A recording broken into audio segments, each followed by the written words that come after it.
Alright, starting out to be a pretty nice morning here in Las Vegas. There's a plane taking off over there from the airport, flying right overhead. I wonder if any of you guys are on it. Anyway, it looks like it's going to be a pretty nice day to fly today. I just checked the weather, and looks like we're not going to have any problems. It looks like Atlanta looks pretty good, and Pensacola looks pretty good. And of course, it's a beautiful morning here in Las Vegas. It's about 20 minutes till 8 now, and I've got to be catching the shuttle in about another 40 minutes at 8:20 because my flight leaves at 11 o'clock. Got to get there and get through security and everything. Here's the another view of the pool. You can see where they've drained it. I don't know if you can really see that well or not, but there is no water at all in that pool. So they did that because of the freezing weather that we saw here earlier this week. So anyway, that's where we're going to leave this for right now, and I'll be talking to you throughout the day. And I don't know, I may record a quick vlog once I get to Atlanta. Okay, and here's what I look like right before I leave Vegas. Let's compare that to tonight when I'm back in Pensacola in the Oval Office doing the final wrap for Mobile Beat Las Vegas. So we'll see how tired I look at that time.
Crazy, they got roller coasters. That? Roller coasters around the building.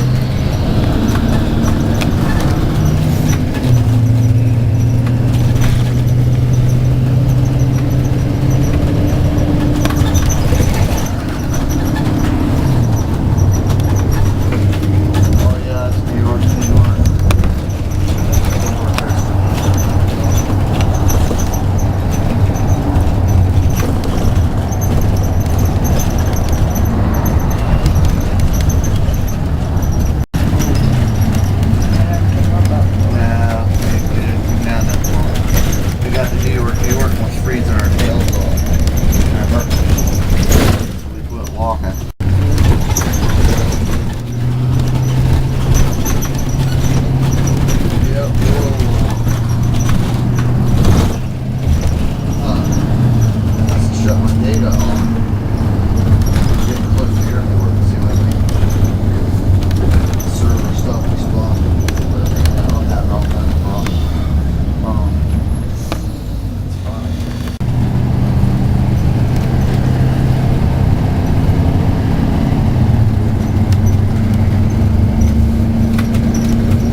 Okay, just got to Atlanta, and actually thought I was going to be able to stay in the same concourse, but actually not.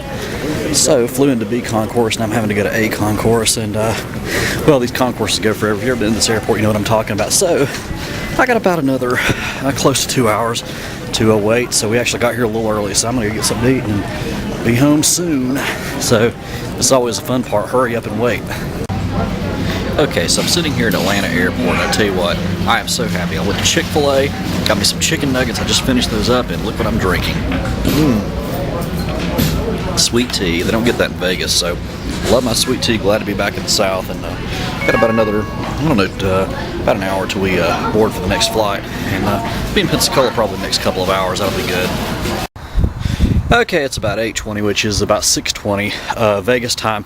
Just got to Pensacola and standing outside my van, and glad to be home. I tell you what, I think what Clark Griswold said in European Vacation is when you travel, you really learn to appreciate coming home, and I think I found that out. But anyway, I'm going to head home. We'll be doing a final wrap from Mobile Beat Las Vegas from the Oval Office when I get home, once I get settled in a little bit, and I'll be talking to you soon. And so we end our Mobile Beat Las Vegas 2011 coverage right back where it began a week ago, right here in the Oval Office in Pensacola. And let me tell you, it is great to be home, and I am very happy to be home. And it looks like my house is still standing too. That's a good thing. I think we had a power outage while I was gone because I had to set all my clocks, but you know what? It's great to be home, and glad that nothing happened to my house. That's always a main concern whenever I travel.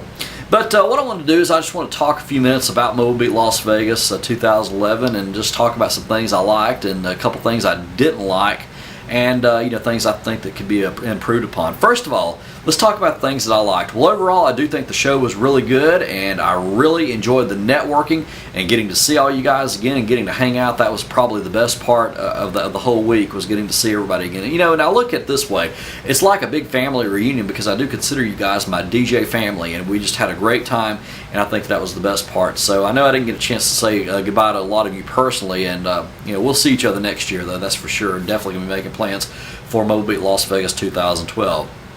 I also thought that the seminars were really good. We had a lot of great speakers, and I'm looking forward to getting all the seminars on the MP3s and being able to listen to the ones that I didn't get a chance to go to. But the ones that I did make it to, they were just excellent. I mean, we had a lot of useful information and a lot of tips, and they always put on a good show as far as that goes.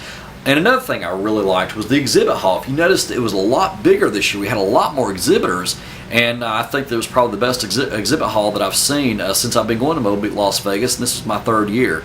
So I think that was a good thing. And I also like the fact that they had the exhibit hall open a day earlier as well.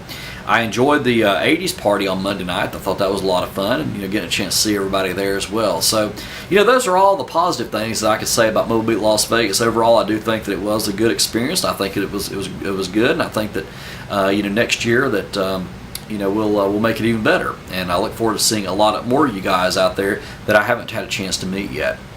Okay, so now, what do I think can be improved upon? Well, as far as Mobile Beat Las Vegas 2011 is concerned, I've only got one complaint, and I already mentioned this back in video number 5, I believe it was. I am so tired, so if I sound like I'm kind of out of it, that's why. After flying all day. But anyway, the one complaint that I had was the volume level for the Village People and Warrant on a Wednesday night. And I've talked about that. And don't get me wrong, okay? I don't mind loud, music and things, because, I'm a DJ. I mean, sometimes I crank my speakers up. I don't mind doing that. But what I do mind is when it is so loud that it's hurting your ears and you have to have earplugs. Now, that's, going a little bit too far, I think. So, as far as that goes, I really think that that show could have been a lot better had they just turned the volume down. And I mean, why bother even giving people earplugs? Why not just turn the volume down to a reasonable level? I mean, you can still have it loud and rocking and everything else, but you don't have to have it so loud that it's hurting people's ears. I mean, it was even hurting people's ears even in the back of the room. If you've been up to the top of the rib, you know what I'm talking about. There was just no quiet area in there at all. Well, I mean, I shouldn't really say quiet, but I mean, but the thing is, even in the back of the room, if you want to talk to somebody, you were shouting, because I mean, the volume was just carrying back there. The way I look at it is, if you want to, have it loud like that, well, have it loud right there on the dance floor, but then back in the back, there are tables set up, and I know that people like to go back there and sit, and they still want to enjoy the music, but they also want to be able to talk too without shouting. So that's my only complaint on that. I think that may be something that they may need to consider for next year. But now here's something else I was thinking, okay? Now this is just my opinion and my opinion only. I wouldn't mind personally if they would just, do away with having acts altogether for the parties. You know what I'm saying? I mean, I realize that maybe we could bring down the price of the show, but, do we really need, like, Warrant, the Village People, and people like that, for the show?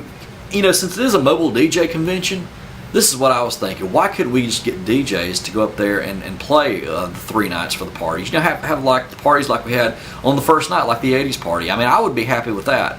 having our DJs show off their talents. But that's just my opinion on that. So I mean, I think that if it was up to me, I would say, yeah, why not just do away with the acts altogether and just have regular parties up there. It's just something to consider. I mean, that's not. I know a lot of people like the acts and everything, but that's just my opinion. I mean, it wouldn't bother me if they did away with the acts and just decided to showcase DJs up there. So anyway, all right, now I've got a little rant that I'm going to be talking about. I'm going to do that in a separate video later on this week just because I'm so tired right now, and we'll be talking about that. That's just something else I wanted to mention, and it doesn't really have anything to do with the Mobile Beat or Mobile Beat personnel, but we'll be talking about that, and I'll give you some more clarification on that coming up later on this week. And also, we've got the entire video from Practice and Enjoy, which was great, and that was another compliment I wanted to make, that we had a fantastic Practice and Enjoy event this year, had a lot of great speakers, and I can't wait for you guys to see the entire thing. I've got it all recorded, and I'm going to post those videos sometime this week, so we're going to have more videos coming from Mobile Beat Las Vegas and the Practice and Enjoy event, so stay tuned to this channel.